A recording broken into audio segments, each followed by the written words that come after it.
Let's now discuss other stories in the news with our Monday night panel.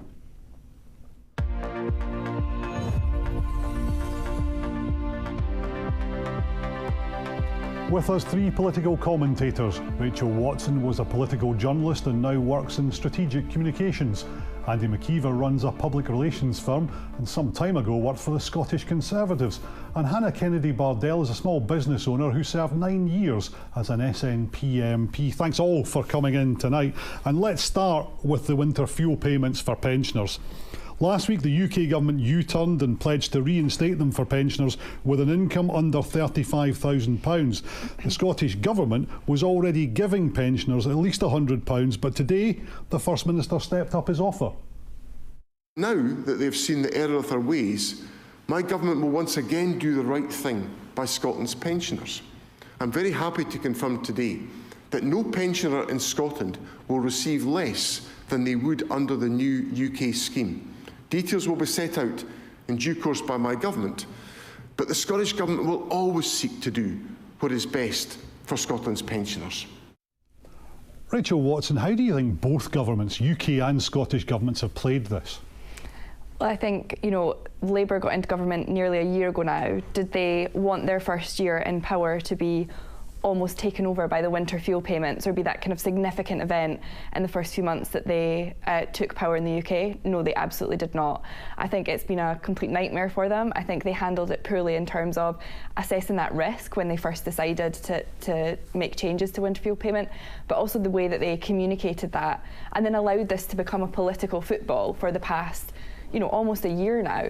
And the UK, the Scottish Government also saw this as a kind of opportunity where they could go in. We're in an election year in Scotland with the Holyrood elections next year. So it's, been one of those things that actually became quite an easy hit for the SNP to take from a Labour government and, those significant blows that have been done to the Scottish Labour Party as part of that.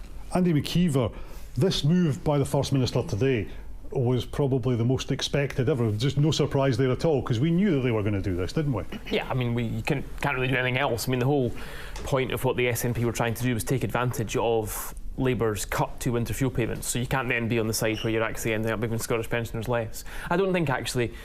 The reality is the SNP are not particularly the story here. There's been a few Labour quotes this afternoon that have made me chuckle a little bit as it sort of turned into saying that the SNP have finally backed Labour's policy. That was what they were trying to push last week when they made the U-turn, wasn't it? Yeah, the reality of this is that the political reality is the headline of this entire issue over the last year has been about Labour and cuts to winter fuel payments. And the vast majority of people, voters, will not get beyond that. There's a lot of detail that sits beneath that.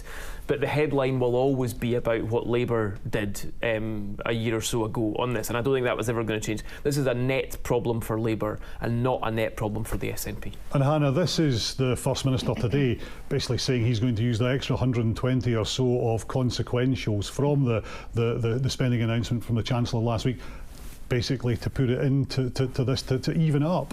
Yeah, and that's the right thing to do. And I mean, nobody talks about the cost of a U-turn. So not only have Labour made a complete fool of themselves, caused a huge amount of distress and trauma to pensioners, and I know people will say, it was a cynical move by the SNP or it was about political advantage or, a political football. Actually, I think it was just a government trying to do the right thing with the limited resources it had.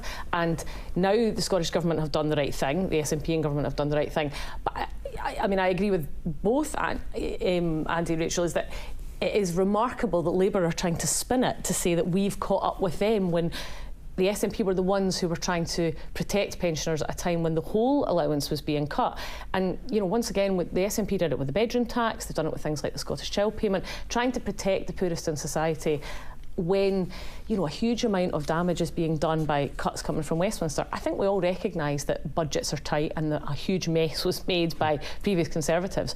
But I think Labour need to be a bit more clever about the way they communicate and the way they message some of this briefly, stuff. Andy, because Labour were kind of outflanked on the left by the SNP and on the right by Reform and the Conservatives on this. But, I mean, I think this is bad comms, not bad policy. I mean, the welfare bill is this country's biggest single issue for the next several decades to come. Now, it has to be tackled, so there wasn't anything in particular wrong with the policy. The decision to major on that from a comms point of view on this particular policy was completely bizarre, but the policy itself I don't think there's a huge problem with. Well, let's move on, because we've got